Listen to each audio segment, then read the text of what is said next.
frame the issue. Why are we interested in ecotourism?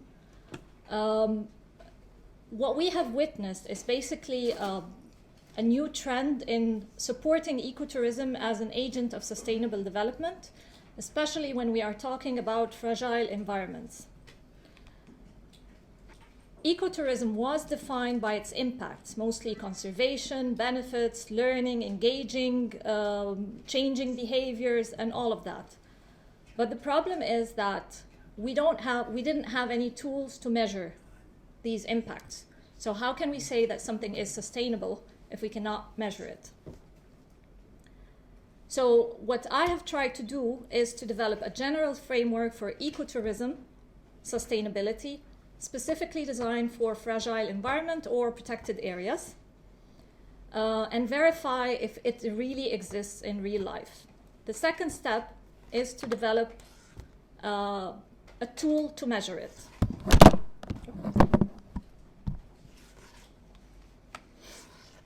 So I will not bore you with the different steps of the research because you will find this. I'll just take the headlines. The first thing is the framework, the conceptual framework, the protected area ecotourism sustainability framework. The second step is its verification in real life. Then we move into the indicators. What kind of indicators can we use? Can we use only economic indicators, social indicators, or other types or ecological indicators? And finally, the final step was merging all of them into interdisciplinary composite index, which is the Index of Sustainable Ecotourism Impacts. So I will not go through the methodology because this you can find in the paper. The first thing about the case study protocol is just to, it contained certain criteria for the selection of the case study. There was a field procedure, of course, and data collection, primary data collection, as well as secondary. The elaboration was done through content analysis. So basically, due to the lack of statistics in the tourism field that can tell us really whether about the qualitative side of it, we use content analysis to verify the existence of the framework. So we used NVivo 7 for conducting the content analysis. And now we're moving to our findings. So this is what the conceptual framework looks like. So if I may explain it in a couple of words, it starts by the main thing in protected area, what we have witnessed or what we are proposing is that it's the physical plant that is at the center of any ecotourism activity in protected area. And by the physical plant here, we mean the natural physical plant and the man-made physical plant. This goes through a process of resource management and produces what we call the biophysical effects. On a second level, we also have the operational part, which start by the services and hospitality, specific to the tourism industry. So it goes through tourism management to produce socio-economic impacts. And on the third level, we have the engagement level or the human factor. So we have the involvement of the different stakeholders, whether they are visitors, local authorities, whatever, and they go into the stakeholder management process in order to produce what we call cognitive effects. So with the cognitive effects, we have the behavioral change.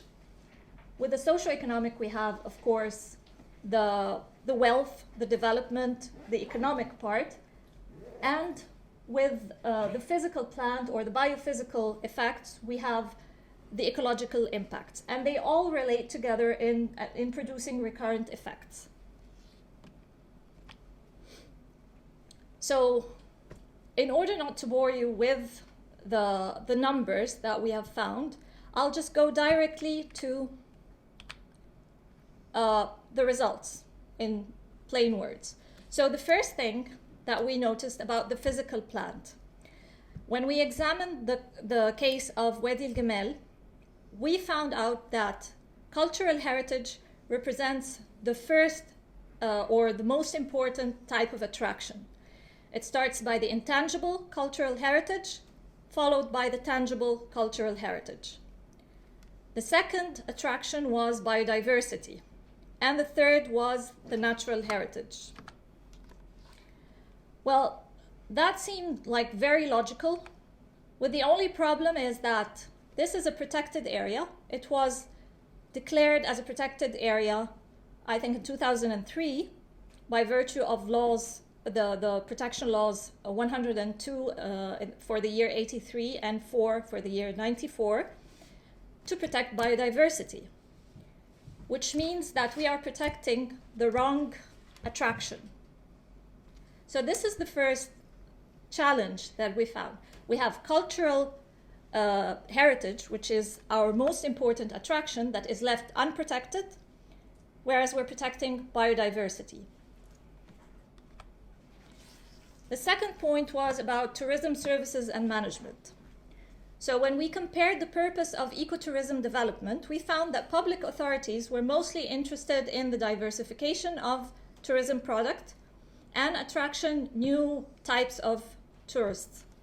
Whereas for the industry itself, it was setting up new tourism services or new markets, offering informative tours and quality service, increasing the visitation numbers, educating visitors, educating locals on the industry, which means that we need to sit together and understand which view corresponds more closely to the local community's expectations. And in that regard, I found that the private sector or the industry itself responds better to the community's requirements. Now, when it comes to the services themselves, the services that were offered on site were desert safari, camel riding, guided tours, trekking, camping, diving, snorkeling, bird watching, fishing, and hunting. Now, are all of these activities low impact as they should be? This is a question that we need to examine before we introduce any type of activities. Do we have the proper infrastructure in the park or in the protected area to manage these activities? In the case of bird watching, for example, we didn't have. So there are certain seasons where they close down the area completely because you cannot approach specific zones. Whereas if you can have like outposts for bird watching, you can actually avoid some of the damages caused by visitation. Another question would be, what are the limits of acceptable change? Now, we agree that when we introduce visitors into a remote area or a preserved area, there must be some changes. What are these changes, and to what extent do we accept these changes? Another question was, is activity-based sustainability or operations, is it compromised by the shortage in infrastructure? And what would be the role of the different stakeholders in solving this problem?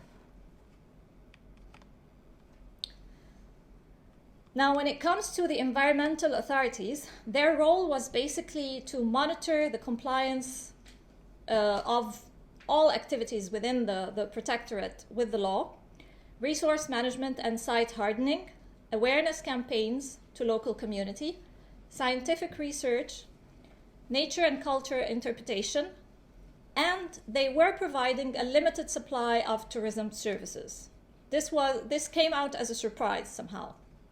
Whereas the industry were doing the marketing, the operations, the community development to a big extent, and the nature and culture interpretation. So there was a certain overlap between the two functions. But the question was, is there enough coordination between the different actors? And the other question is, if we determine the roles, based on what do we determine these roles? So the normal reply would be, who does what best? Now, we don't know that, because we've seen that the environmental authorities are engaging in tourism supply, and we've seen that the private sector is engaging in other activities that should be part of the environmental authorities' work. Now, this is a representation of the three categories of impacts that we have. The biophysical, we have both the positive and the negative. This was the actual findings from the case study, that we had positive impacts, such as prohibiting hunting and improving the productivity, whereas there was, on the other side, habitat destruction. From the socioeconomic side, there was the employment, the income generation, the indirect involvement of different stakeholders, funding opportunities, and health services delivery. When we attracted, or when the tourism came to this area, it attracted more attention to the local community, and therefore it was followed by other services as well. On the negative side, we find the loss of traditional livelihoods. So the traditional or the local community that used to be, they were hunters, they started to opt for something else. They started to go for tourism activities, and sometimes these activities were seasonal, so they had to give up their own livelihood for a seasonal activity. And it was also accompanied by an increase in the cost of living. And finally, on the last category, the cognitive category, we find visitors' education as a positive, because the people who went there, most of them did not know about this being a protected area. So there was a lot of effort to inform them about the value of this protected area, and therefore they were developing eco-sensitive behaviors. The capacity building for both the local communities, for the environmental authorities, for everyone involved in this process. The valuation of resources, because we started looking into what is the value of this resource. It was unused in the past, now it has a certain value. So we have to estimate this value. And the increased ecotourism opportunities.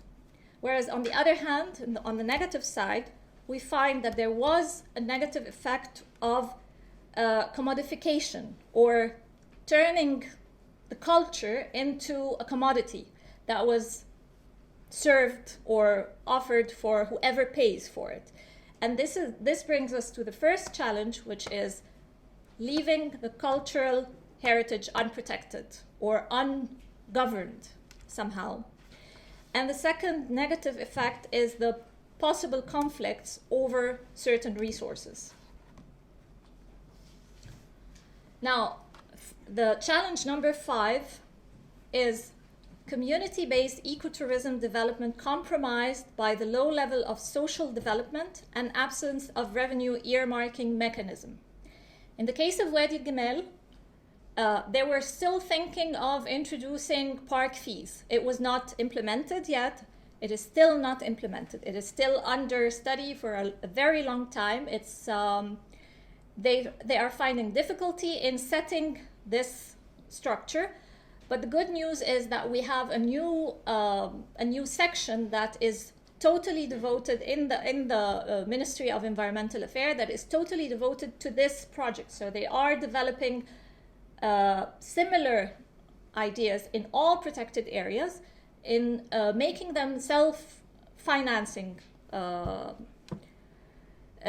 other thing is the lack of systematic efforts to manage stakeholders, particularly in local communities. Now, in the case of Wadi Gimel, again, there was a problem that occurred when we had a private investor cooperating with the government in developing a tourism project in the area. Now, what is the role of local community? They were working for this project. Now, we agree that cultural heritage is the highest attraction or the most important attraction. Now, who owns that attraction? It's the local community, right? But they don't have the right to use it. So it's the private investor that has the right to use it. And this is why we had a problem in stakeholders management. It was not, in this particular case, it was not systematically addressed. It was a problem that was solved, a problem really occurred, and it was solved on the spot. But from what we have seen, there was no framework for solving these issues. Now, when it comes to the Index of Sustainable Ecotourism Impact, it is a multidisciplinary approach modeled after the alternative measures of welfare. So the suggested interdisciplinary approach determines the destination's core conservation values, as we have seen, whether it's ecological, cultural, or natural, whatever. It assesses the destination's social goals. So using a community sovereignty approach, we went in and asked the community what are they expecting from ecotourism development. Then we evaluate the contribution of the core elements to the achievement of these social goals. The innovative aspects of such an index is the integration of environmental and social aspects into economic measures, the introduction of new elements in the definition of welfare, accounting for income inequalities, because we all know that tourism is a tool to address the problem of inequality. So we have rich people coming to poor areas and spending their money. Okay. The results suggest the decoupling of economic growth from welfare. Now, the guiding principles of the index are, first of all, the calculation of the tourism consumption base for the region, accounting for the distribution effects, accounting for the non-monetized contribution to well-being, deducting the regrettables that occur from the introduction of ecotourism, conducting the economic valuation for the variables that were identified and integrating them in the decision-making process. And this is an example of the calculation that was done for the year 2007. So we can see that we had around 70,000 visitors in 2007. And the overall number of their impact or total economic impact on the region was around $6 million. Now, the importance of this index is basically the fact that it balances the triple bottom line of sustainability. It accounts for the triple bottom line of sustainability. It addresses both policymakers and the general public because we are using metrics that are known for both. The periodical monitoring using consistent valuation techniques would allow us to get better results. And it is suggested to be used to design targeted policies. So it depends on the priorities of the different authorities. And therefore, you can go and measure what you are trying to achieve.